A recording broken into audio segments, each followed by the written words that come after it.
গল্পের শুরুতে দেখা যায় কোনো এক গ্রামের চায়ের স্টলে চারজন বন্ধু বসে থেকে আড্ডা দিচ্ছিল, যেখানে ওরা ওদের পাড়ার সব থেকে ভয়ঙ্কর পোড়ো বাড়ির কথা বলতেছিল।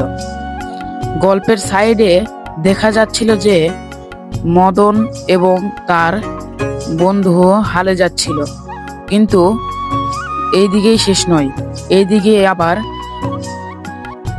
আকাশ এবং তার বন্ধু মিমি দুইজন মিলে ওই বাড়ির কথা বলতেছিল, যেখানে ওরা যাইতে চাচ্ছে, যেখানে যে ওরা দেখবে আসলে ঘটনাটা কি।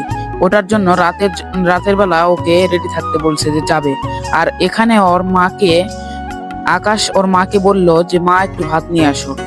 আকাশ ভাত খেয়ে নিল এবং মিমি আবার চলে আসলো আকাশকে ডাকতে। মিমি আকাশকে ডাক দিল, ডাক দেওয়ার সাথে সাথেই আকাশ বাহিরে বের হয়ে আসলো এবং আকাশ মিমিকে বলল যে কি হয়েছে। মিমি বলল যে কিরে যাবি না? চল, দেরি হয়ে যাচ্ছে তো, অনেক রাত হয়ে গেছে। বলছে আচ্ছা তাহলে চল, কিন্তু আমার তো অনেক ভয় লাগতেছে।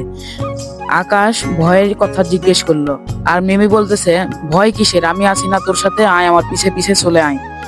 বলে আকাশকে নিয়ে ও চলে গেল ওদের পাড়ার সব থেকে ভয়ঙ্কর পুরো বাড়ির কাছে।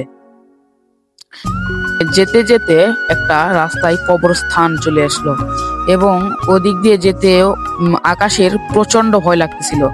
এই দিকেই হাঁটতে হাঁটতে মিমি আর বন্ধু আকাশ ওই পোড়ো বাড়ির কাছে চলে আসলো এবং এসে বলল দেখ রে কত ভয়ঙ্কর বাড়ি।